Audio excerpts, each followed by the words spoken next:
Bonjour à tous et bienvenue dans la Web TV de Lyon-Duchère AS. Ce mois-ci, j'ai le plaisir de recevoir Jean-Marie Mallet. Bonjour Jean-Marie. Bonjour Bastien. Donc première question, comme je fais un peu avec tout le monde, je vais te laisser le loisir de te présenter, de nous dire qu'est-ce que tu fais au club et depuis combien de temps tu es là. Donc Jean-Marie Mallet, ancien joueur en corpo, jusqu'à l'âge de 34 ans, gardien de but. Après donc blessure, examen d'arbitre, jusqu'à l'âge d'arrêt de la carrière à 55 ans. Connaissant M. Richard Benamou, j'avais arbitré plusieurs fois Lyon-Duchère, la réserve. J'ai tapé dans l'œil à Richard quand il a appris que puis partout où je passais, je laissais une image, un sourire, et puis voilà, un bon message voilà, sur toutes les équipes. Et puis Richard, apprenant que je finissais ma carrière d'arbitre, manque de dirigeants à Lyon-Duchère, viens chez nous. Tu connaissais toi Lyon-Duchère avant Je connaissais Lyon-Duchère que par mot, que par nom, quoi. Et puis c'est vrai qu'il faut que je rappelle aussi, quand j'étais arbitre, je venais donner des coups de main à Richard quand il jouait en Coupe de France, la bonne épopée de Lyon-Duchère contre Nice, contre Toulouse. Donc je venais donner un coup de main avec des collègues arbitres, bénévolement. Voilà. Donc on a fait de plus en plus connaissance avec le milieu du club de Lyon-Duchère. Et donc depuis 9 ans, je suis rentré donc à Lyon-Duchère et puis là vraiment je me fais plaisir, je vois autre chose. On va dire, même si c'est la CFA, c'est un autre monde. Je suis l'intendant de Lyon-Duchère depuis 9 ans. Donc je fais tout pour que je prépare tout mon matériel, que ce soit maillot, short, chaussettes, feuilles de match. Bon, maintenant on a la tablette.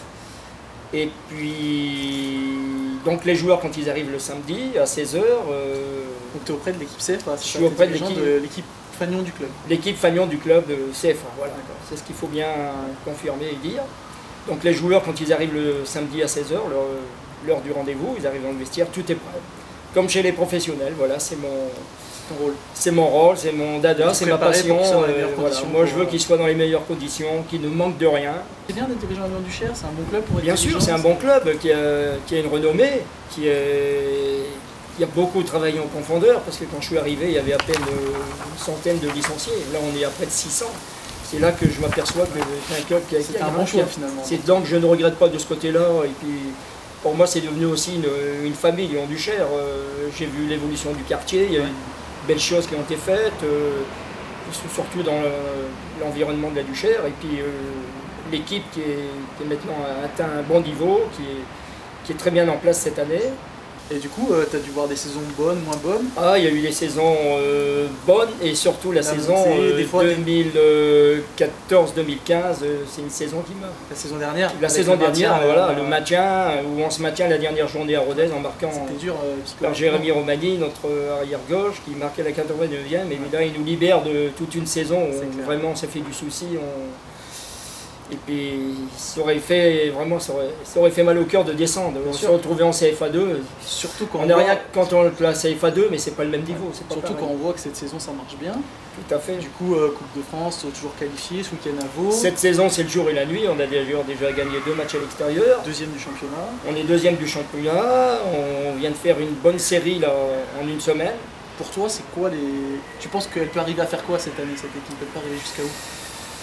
Sans brûler les étapes, si on reste sérieux, en laissant pas trop de force, parce qu'il y a aussi la Coupe de France qui va être dans les jambes, et puis dès qu'on va grimper le 7e, 8e, 9e tour, parce que le parfum c'est d'aller le plus loin possible en Coupe de France, hein, rien que pour les joueurs c'est plaisant, et puis eux c'est ce qu'ils veulent aussi. Moi je voudrais qu'on soit encore en 32e, et puis en championnat qu'on soit toujours dans le top des 3. Voilà. Top 3, le podium ce serait bien. Top 3, le podium, et puis qui sait, à 4-5 journées de la fin, mettre un gros coup de pied à l'accélérateur. C'est un souhait du fond du cœur que je voudrais, surtout pour notre président, qui a pris donc les choses en main il y a 6-7 ans maintenant, M. Mohamed Tria. Donc rien que pour lui et puis tout ce qu'il a fait autour, lui, d'autres personnes. Ce serait une belle récompense. Ça serait une belle récompense. J'ai son nom à lui parce qu'on se voit, on s'appelle, mais bon, il y a d'autres personnes aussi qu'il ne faut pas oublier, quoi. Et on parle de Coupe de France, j'en profite pour poser une petite question un peu plus légère. Ce serait quoi pour toi le tirage? Il y a le tirage jeudi là à Paris? Tirage jeudi à Paris. Ce serait quoi pour toi l'équipe que tu préférais tirer comme ça, si tu devais penser à une affiche? Oh, ça serait bête de tomber contre un club comme Chasselet, Villefranche. On les joue déjà en championnat. J'aimerais bien le petit poussé du Rhône, Panchara sur Turnille, là où je connais pas mal de personnes, bien sympa.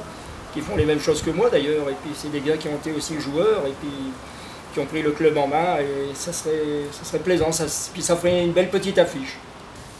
Dernière question, Jean-Marie. Ça fait donc 9 ans que tu es là. Si tu devais ressortir ton meilleur souvenir depuis que tu es au club, alors mon meilleur souvenir, c'est le fameux déplacement à Mende. Ça doit faire 5 ans maintenant. Je me souviens même plus du tour. On a parti à Mende. C'était en Coupe de France. On partait à Mende. On est parti un vendredi après-midi. Donc traverser Saint-Étienne, toute la région stéphanoise. Et on est atterri là-bas. Il y avait la neige. Et puis on est arrivé. Donc les dirigeants de Mende nous attendaient pour nous faire une petite préparation, collation de bienvenue. Et on a mis un certain temps à arriver là-bas parce qu'il y avait la neige, enfin il y avait tous les... C'est compliqué. Tout qui s'est passé contre nous, donc on est arrivé, c'était plus de 23 heures le vendredi soir, donc eux se faisaient du souci. Mais enfin on est arrivé à bon terme, on est bien arrivé, et puis eux ils étaient contents qu'on soit arrivé sains et saufs parce que la neige était bien tombée, puis il y avait eu pas mal d'accrochages en route. Et puis on a été accueillis vraiment... C'était super. Ah super, un club bien charmant. Bon, il y a aussi d'autres clubs, mais là, vraiment, c'est un truc qui me reste bien, parce qu'en plus, il y a eu ce fameux déplacement. Et au final, c'est qui avait gagné ce match? Et au final, donc, on avait gagné, je crois qu'on avait gagné 4-2. Hein. Donc avec la qualif en plus. Avec la qualif en plus, c'est le top. Très bien reçu, c'était le top. On était rentrés tous émerveillés, tout s'était très bien passé. Ok. Bah, merci beaucoup Jean-Marie. Merci Bastien à toi. Et puis merci à tous de nous suivre, et rendez-vous le mois prochain pour une nouvelle vidéo avec un nouveau membre du club. Au revoir. Au revoir, merci.